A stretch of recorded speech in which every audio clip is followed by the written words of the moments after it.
Hello friends, आप सभी का स्वागत है हमारे यूट्यूब चैनल स्टडी समय में। दोस्तों, हम इसमें UP polytechnic fourth semester student के लिए हाइड्रोलिक्स एंड न्यूमेटिक्स का क्लास लेकर आए हैं। इसमें हम एमसीक्यू टाइप्स के क्वेश्चन कराएंगे। ये आज हमारा पहला प्रैक्टिस सेट है।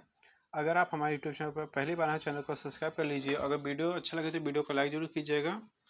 और नीचे डिस्क्रिप्शन में लिंक दे दिया गया है। अगर आपने टेलीग्राम ग्रुप को ज्वाइन नहीं किया है तो नीचे डिस्क्रिप्शन में जाकर आप टेलीग्राम ग्रुप को ज्वाइन कर लीजिए, ताकि वहाँ पे आपको फ्री में पीडीएफ और नोट्स प्रोवाइड हो सकें। तो चलिए बढ़ते हैं क्लास की तरफ। इसमें हम आज हाइड्रोलिक्स और न्यूमेटिक्स का एमसीक्यू का क्वेश्चन देखेंगे। तो शुरू करते हैं। तो दोस्तों, हमारा पहला क्वेश्चन है हाइड्रोलिक्स और न्यूमेटिक्स का।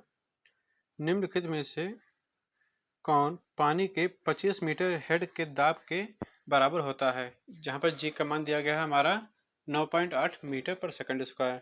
तो ऑप्शन हमारा ऑप्शन ए 2.5 किलोमीटर पर मीटर स्क्वायर, या ऑप्शन बी 245 किलो न्यूटन पर मीटर स्क्वायर, या ऑप्शन सी 2500 किलो न्यूटन पर मीटर स्क्वायर, या ऑप्शन डी 25 किलो न्यूटन पर मीटर स्क्वायर। तो इस क्वेश्चन का राइट आंसर बताइए। आप लोग कमेंट बॉक्स में कमेंट करिएगा कि आपने कितने राइट आंसर किए हैं। तो इसका जो राइट आंसर होगा वो होगा ऑप्शन बी 245 किलो न्यूटन पर मीटर स्क्वायर। इसको जब हम 25 इंटू जी का मान दिया गया है 9.8, इसको जब हम हल करेंगे तो हमारा आ जाएगा 245। तो हमारा क्या आएगा 245 किलो न्यूटन पर मीटर स्क्वायर। ये हमारा हो जाएगा राइट आंसर। तो इसलिए इस क्वेश्चन का राइट आंसर है ऑप्शन बी। अब अगला क्वेश्चन देखते हैं, क्वेश्चन नंबर 2। क्वेश्चन नंबर 2 में पूछा गया है कि द्रव विराम अवस्था में होने पर अपरूपण प्रतिबल डैश होता है। कितना होता है? ऑप्शन ए है हमारा अपूर्ण में, ऑप्शन बी 0, ऑप्शन सी एकांक, या ऑप्शन डी अधिकतम। क्वेश्चन नंबर 2 का राइट आंसर कमेंट बॉक्स में कमेंट करिए। Question number 2। वीडियो अच्छा लगे तो वीडियो को लाइक से चैनल को जरूर सब्सक्राइब कीजिएगा।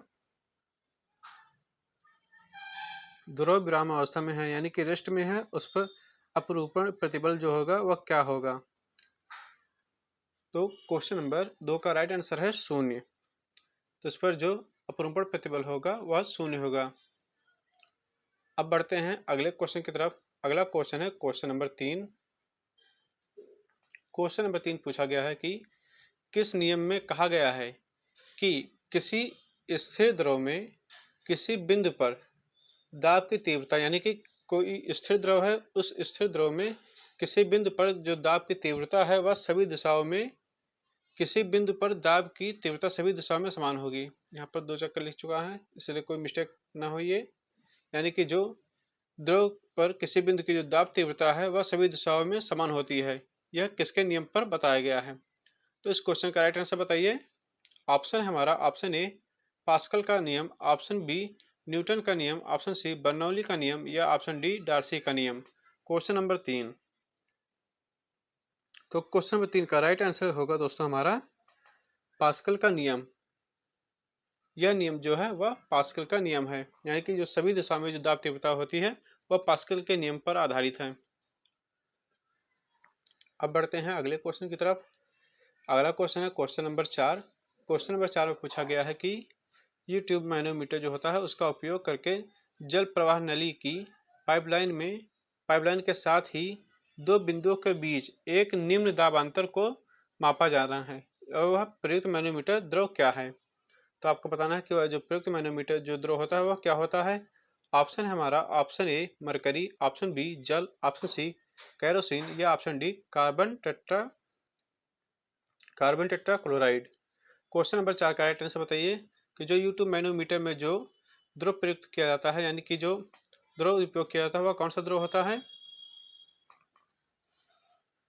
Question number 4।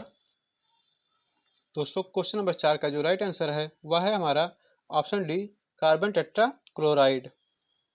Option D carbon tetra chloride, यानी कि जो यूट्यूब मैनोमीटर का उपयोग है उसमें जो जल प्रवाह वाली नली है उस नली की पाइपलाइन जो होती है उसमें जो दाबांतर मापा जाता है, तो उसमें जो द्रव प्रयोग किया जाता है वह है कार्बन टेट्रा क्लोराइड।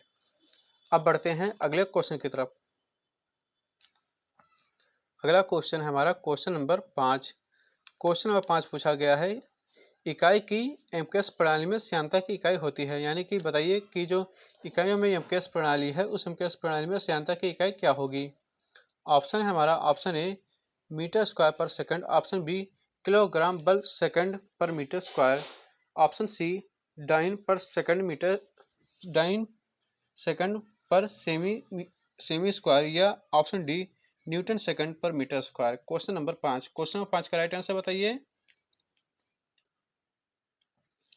तो क्वेश्चन नंबर 5 का जो राइट आंसर होगा दोस्तों, क्वेश्चन नंबर 5 का राइट आंसर है ऑप्शन बी किलोग्राम बल सेकंड पर मीटर स्क्वायर। अब बढ़ते हैं अगले क्वेश्चन की तरफ। क्वेश्चन नंबर 6, क्वेश्चन नंबर 6 में पूछा गया है कि यस गहराई पर दबाव की जो तीव्रता होती है वह किसके बराबर होती है। ऑप्शन है हमारा ऑप्शन ए विशिष्ट आयतन इंटू गहराई, ऑप्शन बी विशिष्ट मात्रा की गहराई, ऑप्शन सी घनत्व इंटू गहराई, या ऑप्शन डी बल की गहराई। क्वेश्चन नंबर 6 का राइट आंसर बताइए कि यस गहराई पर जो दाब की तीव्रता होती है वह किसके बराबर होती है। क्वेश्चन नंबर 6, क्वेश्चन 6 का राइट आंसर बताइए। तो क्वेश्चन नंबर 6 का जो राइट आंसर होगा दोस्तों वह क्या होगा, ऑप्शन ए विशिष्ट वजन इंटू गहराई। क्वेश्चन नंबर 6 का राइट आंसर होगा ऑप्शन ए विशिष्ट वजन इंटू गहराई, जो है वह क्या यस गहराई पर दाब की तीव्रता होती है। अब अगला क्वेश्चन है क्वेश्चन नंबर 7। क्वेश्चन नंबर 7 में पूछा गया है कि तरल पदार्थ का जो दबाव है वह इसके द्वारा मापा जाता है। यानी कि जो तरल पदार्थ का दबाव है वह किसके द्वारा मापा जाता है। Option A barometer, option B manometer, option C Bourdon दाब गेज, या ऑप्शन डी ये सभी। क्वेश्चन अच्छा लगे तो वीडियो अच्छा लगे तो वीडियो को लाइक शेयर, चैनल को जरूर सब्सक्राइब कीजिए। क्वेश्चन नंबर 7, क्वेश्चन नंबर 7 का राइट आंसर बताइए कि जो तरल पदार्थ है उस तरल पदार्थ के दाब के मापने के लिए किस चीज का प्रयोग किया जाता है। क्वेश्चन नंबर 7, तो जो क्वेश्चन नंबर 7 है वह ये सभी जो है मीटर इन सभी के द्वारा मापा जाता है। पहला है बैरोमीटर, इसके द्वारा भी तरल दाब मापा जाता है। मैनोमीटर, इसके द्वारा भी तरल दाब मापा जाता है। और बोर्डन दाब गेज, इसके द्वारा भी तरल पदार्थ जो है उसके मापा जाता है। तो ये सभी हैं। क्वेश्चन नंबर 7 का राइट आंसर होगा ऑप्शन डी ये सभी। इन सभी के द्वारा जो है वह तरल पदार्थ का जो दाब है वो मापा जाता है। अगला क्वेश्चन है क्वेश्चन नंबर 8। क्वेश्चन नंबर 8 में पूछा गया है कि पाइपों में जो दबाव है वह दबाव के माप के लिए एक पाइजोमीटर होता है, यानी कि पीजोमीटर का उपयोग किया जाता है, और कब नहीं किया जाता है आपको बताना है।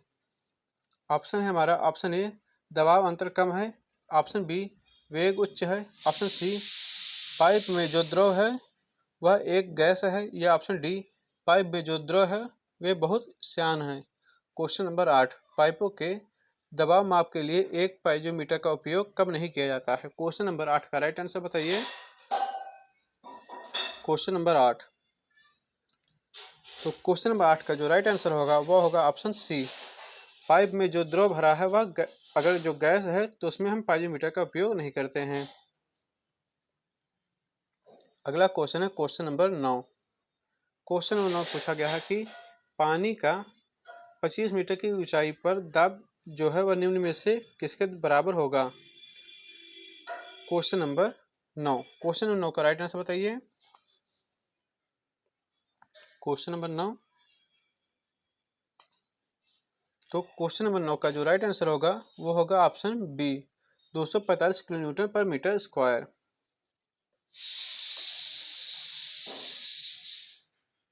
बढ़ते हैं अगले क्वेश्चन की तरफ।